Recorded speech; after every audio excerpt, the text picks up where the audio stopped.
মেঘলা drawing রুমে বসে বসে ভিডিও কলে একটা লোকের সাথে চ্যাটিং করছিল। অপর প্রান্তের লোকটি মেঘলাকে বলল, বুকের ওড়নাটা ফেলে দিন। মেঘলা বলল, আপনার সাথে ভিডিও কলে চ্যাটিং করার জন্য আপনি পে করেছেন 1000 টাকা, অনলি ভিডিও কলে চ্যাটিং। এখন যদি বুকের ওড়না ফেলতে হয় তাহলে আপনাকে আরো 1000 টাকা বিকাশ করতে হবে। লোকটির নাম রায়হান। রায়হান বলল, আচ্ছা ঠিক আছে, আমি এক্ষুনি বিকাশে 1000 টাকা পেমেন্ট করে দিচ্ছি, আপনি বুকের ওড়নাটা ফেলে দিন। মেঘলা বলল, আগে পে করুন। তারপর পাশে রাখা মেঘলার মোবাইলে 1000 টাকা বিকাশে ক্যাশিং হয়ে গেল। তারপর লোকটি বলল, টাকা নিশ্চয় আপনার মোবাইলে ঢুকে গেছে, এবার বুকের ওড়নাটা ফেলে দিয়ে একটু উপর থেকে মোবাইলটা ধরেন। মেঘলা মোবাইলে দেখলো 1000 টাকা ক্যাশিং হয়েছে, তাই বুকের ওড়নাটা ফেলতে যাবে এমন সময় কলিং বেল বেজে উঠলো। মেঘলা বলল, আপনি একটু ওয়েট করেন, দেখি আমার বাসায় আবার কে এলো। লোকটি বলল, আপনার সাথে তেমন কথা ছিল না, এমন বিশেষ মুহূর্তে আবার কে চলে আসে। মেঘলা বলল, রাখেন তো ভাই, আমি বললাম তো আপনাকে আমি পরে কল দিচ্ছি। বলেই মেঘলা লাইন কেটে দিয়ে দরজা খুলে দিয়ে দেখলো তারই বান্ধবী মুন এসেছে। মুনকে বিমর্ষ দেখাচ্ছিল। মেঘলা বলল, কি ব্যাপার, তুই এমন অবেলায় আজ আমার বাসায়? মুন বলল, অনেক কথা আছে, আগে বসতে দে। ওরা দুজনে এসে সোফার উপর বসলো। মেঘলা বলল, তোর মুখটা এমন শুকনো দেখাচ্ছে কেন, দুপুরে কি কিছু খাসনি? মুন বলল, গত রাতেও কিছু খাইনি, তোর বাসায় কিছু থাকলে খেতে দে। মেঘলা বলল, আচ্ছা ঠিক আছে, তুই বস, আমি তোর জন্য কিছু নাস্তা নিয়ে আসি। বলেই মেঘলা নাস্তা আনার জন্য চলে গেল। মুন কি করবে বুঝে উঠতে পারছে না। এমন সময় মুনের মোবাইলে একটা কল আসলো। কলটি করেছে মুনের বাবা কাদের মিয়া। কাদের মিয়া বলল, কিরে মা, টাকার কোনো ব্যবস্থা হয়েছে? মুন বলল, বাবা তুমি টেনশন করো না, আমি চেষ্টা করছি। কাদের মিয়া বলল, তুই যদি কিছু একটা করতে না পারিস তাহলে কিন্তু তোর বোনের বিয়ে হবে না, কথাটা মাথায় রাখিস। মুন বলল, ওসব নিয়ে তুমি টেনশন করো না বাবা, টাকা আমি ঠিকই জোগাড় করে ফেলবো। শিমুর সাথে ছেলের বিয়ে না হলে যে সমাজে তুমি মুখ দেখাতে পারবে না, সেটা আমি ভালো করে জানি, তাই আমি যে কোনো ভাবেই টাকার ব্যবস্থা করব, তুমি বিয়ের আয়োজন করো। কথাগুলো বলতে না বলতেই মেঘলা নাস্তা নিয়ে মুনের পাশে এসে বসলো। মেঘলা বলল, ধর নাস্তা খেয়ে নে, আর বল কেন তোকে এমন বিমর্ষ দেখাচ্ছে? মুন বলল, আগে তো খেতে দে, তারপর বলি। বলেই মুন নাস্তাগুলো খেতে লাগলো। এমন ভাবে খাচ্ছে যেন মেয়েটি অনেক দিন ধরে কিছু খায়নি। একদম চেটেপুটে খেতে খেতে এক পর্যায়ে একটু পানি পান করার পর মুন বলল, তুই তো জানিস আমি খুব গরিবের মেয়ে, ছোটবেলায় আমার মা মারা যায়, বাবা রিক্সা চালিয়ে আমাদের সংসার চালাতেন। আমি গ্রাম থেকে ইন্টারমিডিয়েট পর্যন্ত পড়ালেখা শেষ করে এই শহরে এসে ছোটখাটো একটা চাকরি ধরি। তারপর আমার বোনকে গ্রাম থেকে আমার সাথে এনে লেখাপড়া করাচ্ছিলাম। আমি আমার বোন ম্যাচের মধ্যে ভালোই ছিলাম।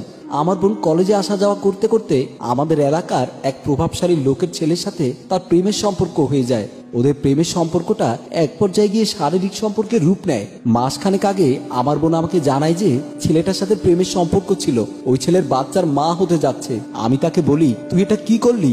মানুষ প্রেম করে তাই বলে বিয়ের আগেই শারীরিক সম্পর্ক? আমার বোন অনেক কান্নাকাটি করে। পরে আমার বোনকে বলি, তুই গিয়ে ছেলেটিকে বিয়ের জন্য চাপ দে।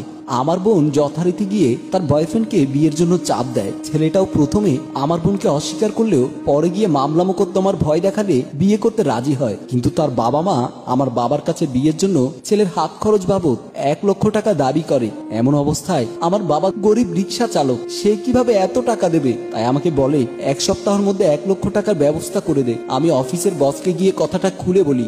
আমার অফিসের বস এই মুহূর্তে 1 লক্ষ টাকা দিতে পারবে না বলেই আমাকে সাফ জবাব দিয়ে দেয়। এই অবস্থায় আমি বিভিন্ন জনের কাছে ধার করার চেষ্টা করি, কিন্তু কেউ আমাকে অত টাকা ধার দিতে রাজি হচ্ছে না। হাতে সময় আছে মাত্র 3 দিন। তুই একবার আমাকে বলেছিলি যদি জীবনে কখনো বেশি ঠেকে যায় তাহলে তোর সাথে দেখা করতে, তুই নাকি টাকার ব্যবস্থা করতে পারিস। মুনের মুখে কথাগুলো শুনে মেঘলা বলল, টাকার ব্যবস্থা আমি করতে পারি, কিন্তু বিনিময়ে যে তোকে অনেক বড় একটা ত্যাগ স্বীকার করতে হবে। মুন বলল, কি সেটা আমাকে বল। আমার বোনের বিয়ের জন্য আমি জীবন পর্যন্ত ত্যাগ করতে পারি। মেঘলা বলল, জীবন ত্যাগ করতে হবে না, তবে ইজ্জত ত্যাগ করতে হবে। মুন বলল, মানে কি, আমাকে একটু খুলে বল। মেঘলা বলল, তুই তো জানিস আমিও গরিবের মেয়ে, ছোটখাটো একটা চাকরি করি। চাকরির টাকায় গ্রামে সংসার চলে না। বাড়তি একটু ইনকাম করার জন্য ভাবির বাসায় যায়, আর ভাবির দেয়া কিছু মানুষের সাথে ভিডিও কলে ভিডিও চ্যাটিং করি। মুন বলল, ভাবির বাসায় বাড়তি ইনকাম মানে? মেঘলা বলল, তুই আমার সাথে ভাবির বাসায় চল, গেলেই বুঝতে পারবি। মুন বলল, তাহলে আমাকে নিয়ে চল। মেঘলা ও মুন ভাবির বাসার উদ্দেশ্যে চলে গেল। এটা সুমনা ভাবির ড্রয়িং রুম। সুমনাকে এই শহরে সবাই ভাবি নামে সম্বোধন করে। অনেক উপরের লেভেলের মানুষের সাথে সুমনার উঠা বসা। সমাজের উচ্চ শ্রেণীর কিছু মানুষের মনোরঞ্জনের ব্যবস্থা করে দেন সুমনা। সুমনা বসে বসে পান চিবুচ্ছে। পাশে বসা রায়হান। রায়হান সুমনার রোজকার কাস্টমার। সুমনার বাসায় কোনো মেয়ে রাখেন না। একটা সময় ছিল সুমনার বাসায় 3-4টা মেয়ে থাকতো, কিন্তু পরবর্তীতে পুলিশের রেড, র্যাবের অ্যাকশন, সিআইডি, ডিবি এত সবকে ফাঁকি দিয়ে ব্যবসা পরিচালনা করা অনেক কঠিন হয়ে যায়। একবার প্রায় 6 মাস জেল খেটেছে সুমনা। জেল থেকে ছাড়া পাওয়ার পর আর বাসায় কোনো মেয়ে রাখে না। এখন যাই করে কাস্টমার এলে কল দিয়ে মেয়ে নিয়ে আসেন। সুমনার সাথে কন্ট্যাক্ট হয়, খদ্দের থেকে যা পায় 50-50% ভাগ হয়। 50% সুমনা নেয় আর 50% মেয়েটাকে দেয়। 50-50 ভাগ করার পরেও মেয়ে পাওয়া দুষ্কর। বেশিরভাগ মেয়েকে অ্যাডভান্স দিয়ে রাখতে হয়, কারণ ঠেকায় কিংবা বিপদে না পড়লে কোনো মেয়েই সহজেই লাইনে আসতে চায় না। রায়হান বলল, ভাবি আর কতক্ষণ বসে থাকতে হবে? তুমি কোন মেয়েকে ফোন করেছো? না হয় ওকে বাদ দিয়ে অন্য একটা মেয়েকে ফোন করো, আমার আবার তাড়াতাড়ি চলে যেতে হবে। সুমনা বলল, এসেছো মিয়া মজা করতে, এত তাড়াহুড়ো কিসের? অপেক্ষা করো, তোমাকে সব চাইতে ভালো জিনিসটাই দিচ্ছি। কথাগুলো বলতে না বলতেই দরজার কলিং বেলের শব্দ শুনে সুমনা গিয়ে দরজা খুলতেই দেখলো মেঘলার সাথে অপরিচিত একটা মেয়ে। সুমনা বলল, কি ব্যাপার, আজকে আবার এটা কাকে নিয়ে এসেছিস? রায়হান মুনকে দেখে চোখ বড় করে তাকিয়ে রইল, তারপর বলল, ভাবি আমাকে এটা দেওয়ার দরকার নেই। মুনকে দেখিয়ে বলল, এইটাই দেন। সুমনা একটা ঝাড়ে দিয়ে বলল, এই মিয়া চুপ থাকেন, কথা নাই বার্তা নাই, কোত্থেকে মেয়ে একটা এসেছে, এমনি ওটাই দেন।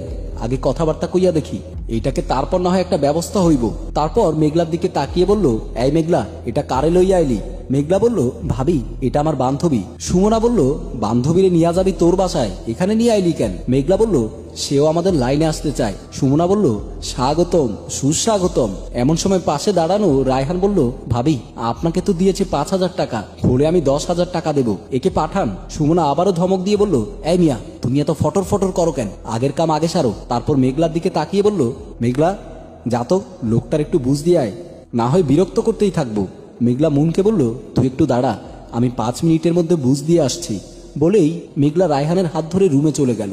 মুনের বুঝতে বেশি অসুবিধা হলো না মেঘলা কি কাজে এখানে আসে, আর ভাবিটাই বা কে। সুমনা ভাবি মুনের দিকে তাকিয়ে বলল, এখানে বসো। মুন সোফার উপর বসলো, তারপর বলল, কি করো তুমি? মুন বলল, একটা এনজিও অফিসে রিসেপশনের চাকরি করি। সুমনা ভাবি বলল, নিশ্চয় বেতন কম, পোষাতে পারতেছো না, এই জন্য এই লাইনে আসতে চাইতেছো। মুন হ্যাঁ সূচক মাথা নাড়ালো। তারপর সুমনা ভাবির কাছে জানতে চাইলো, আচ্ছা আপনার এখানে কি কাজ? সুমনা একগাল হাসি দিয়ে বলল, কাজের জন্য এসেছো?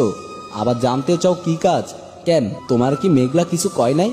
মুন বলল, মেঘলা কিছুটা ইঙ্গিত দিয়েছে, তারপরও পুরোপুরি ভেঙে বলেনি, এজন্যই জানতে চেয়েছিলাম। সুমনা রুমের দিকে ইঙ্গিত দিয়ে বলল, যাও আড়াল থেকে দেখো, তবে শব্দ করবা না, শব্দ করলে খদ্দের মুড নষ্ট হইয়া যাইব। দরজার পর্দা ফাঁক কইরা এক নজরে দেখে আসো, তারপর বুঝতে পারবা এখানে কি কাজ। মুন একবার দরজার দিকে আরেকবার সুমনার দিকে তাকাতেই সুমনা ইশারা বুঝিয়ে দিল, যাও দেখে আসো। মুন আস্তে আস্তে পা টিপে টিপে দরজার কাছে গিয়ে দরজার পর্দা সরাতেই দেখতে পেল মেঘলা এবং রায়হান। মেঘলা রায়হানকে বলল, আপনার পছন্দ হয়েছিল আমার বান্ধবীকে, তাই না? রায়হান বলল, তোমার সাথে এর আগেও কয়েকবার আমার সাক্ষাৎ হয়েছে, তাই নতুন হিসাবে ওই মেয়েটাকেই চেয়েছিলাম। মেয়েটি তোমার কি হয়? মেঘলা বলল, ও আমার বান্ধবী। রায়হান বলল, এই লাইনে কি নতুন নেমেছে? মেঘলা বলল, একেবারেই নতুন, এখনো কারো হাত লাগেনি। রায়হান বলল, তোমাকে প্রয়োজনে আমি কিছু খুশি করব, ভাবিকে বলে ওকে একটু আমাকে ব্যবস্থা করে দাও। মেঘলা বলল, আজই লাগবে? রায়হান বলল, আজই মানে এক্ষুনি চাই। মেঘলা বলল, আপনি এখন আমার সাথে, আবার আমার বান্ধবীর সাথেও? রায়হান বলল, এক এক ফুলের এক এক রকমের ঘ্রাণ, আমি মৌমাছি, ফুলে ফুলে বসা আমার কাজ।